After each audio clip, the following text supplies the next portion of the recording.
The Chicago Spire, one of the most notorious construction projects in city history. It was supposed to be a massive 2,000-foot tall tower on the lakefront. There's the rendering. It would have been the tallest building in the U.S., but construction was halted in 2008. All the city had to show for it, this really deep crater where the foundation was laid. Now something finally coming to fill that hole in the ground. After many, many years. Yeah. So there was a groundbreaking today at 400 North DuSable Lakeshore Drive. 2 new towers will be built on the same prime piece of real estate. You can see the renderings right here in Streeterville. And we're joined tonight by someone with a deep knowledge of architecture all over this fine city, Chicago Sun-Times architecture critic Lee Bay. It's great to see you, Lee. How are you? Doing well. Great to see you both. What happened to the Chicago Spire? Well, it hit tough times like many of us did back in the early 2000s. Well, after 2007, the recession and everything hit the Spire. Financing dried up, and after construction had begun, obviously. So it left us with this 75-foot deep hole, a cofferdam, it's called, that was designed for the foundations to ultimately lay in. And it kind of became a bit of a tourist attraction, a curiosity around the city. Yeah, also I'm sure a bit of quite the eyesore as well. And let's talk more about that hole that was left over. What has that meant for the city all these years? Well, it's it fills with water. It filled with water. And it began to be a symbol. It threatened to become a symbol of stalled development in Chicago. There were other projects, obviously Wolf Point and others that took off during this time. But having that hole there, such a prominent site, was kind of a bit of a drag on the city's development and somewhat also its architectural reputation. I think it's amazing because we're looking at it from our chopper and you can see it clear as day, but for the people who drive by it or even walk down there in Streeterville, they have no idea that thing is even there. Right. I mean, it's just like this crater that has sat there dated for so many years. But now, as we mentioned, we're not going to get 1 tower, we're going to get 2. And this is actually happening, huh?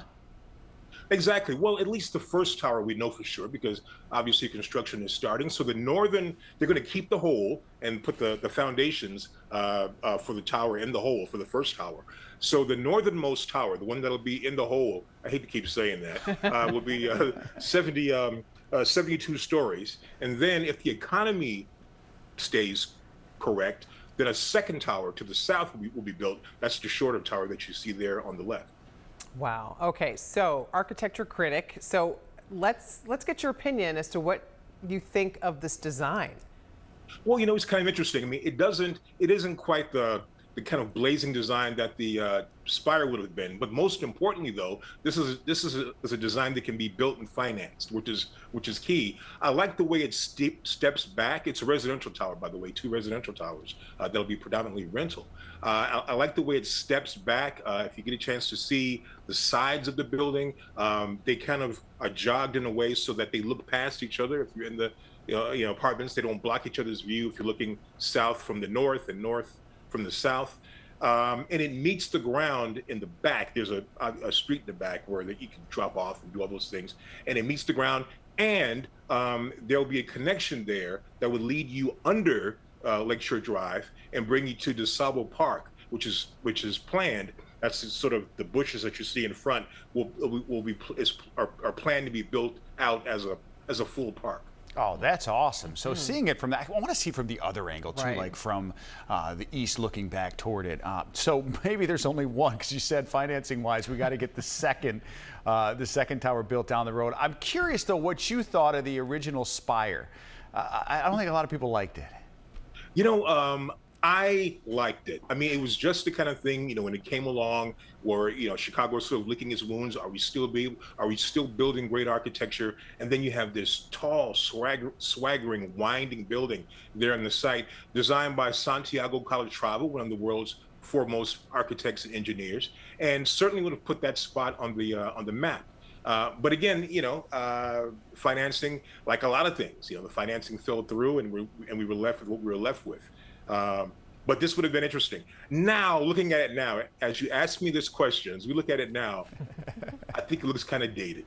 Yeah. I think it looks rather like, 2005, 2007. It looks just like that. The renderings do interesting. for sure. Yeah. Can I just throw you on the spot here? Because Lee's awesome. You should follow him on social media. you. He just does great stuff. What is your favorite building in Chicago, architecture-wise? You know, it'll always be the John Hancock building, although I guess they call it 875 North Michigan now. I was just telling my daughters this a few days ago. I was built in 1965. It was built in 1968, so we kind of grew up together. But if you look at tall buildings across the world, super tall buildings, it's still one of the finest in the You world. know, I knew I liked you, Lee, because that's also my favorite building for what it's worth. I love that See? exoskeleton in the front. It's so cool. Yeah, it It is. personifies Chicago next to Willis. Always call it Sears. But I two do of have a those quick, buildings. one more quick Yeah, question sure, we got it as right. well, Lee. I mean, will this be an asset for our skyline? It's so iconic. We love the Chicago skyline. Is this going to enhance it, you think, or detract from it? You know, I think it does. I think that if they're both built, it'll certainly enhance it. That's the thing. You need the second tower to really make it work. As I said in the Sun Times, it takes two to make a thing go right. I had to quote Rob Bass on it, and it really needs both towers. But I think that sitting there along the river and the lake with, you know, across the river, great architecture at Lake Point, at Lakeshore East, Jeannie Gang's buildings and others. I think it'll be an asset. I really do. Yeah, I agree with him. I mean, that whole area is really kind of springing into something, keeping the parks in mind as the founders of this city wanted to do. Join us again when it starts going up, when we can say, there it is, it's up 8-10 stories high. Will you join us again? Yes, anytime. Yeah, we love having you. Thanks so much. Thanks, Lee. Thank you. Well, there you go. You have good taste in Oh, buildings. thank you. Yes, yes. I kind of That's- agree. I mean, I like some of the older architecture, Wrigley and Tribune, some great ones. Those are beautiful. The very Jewelers classics. building right here, not far from us. Oh, they're all great. We could talk architecture for a long time. Definitely. Watch breaking news on YouTube. Subscribe to ABC7 Chicago Eyewitness News.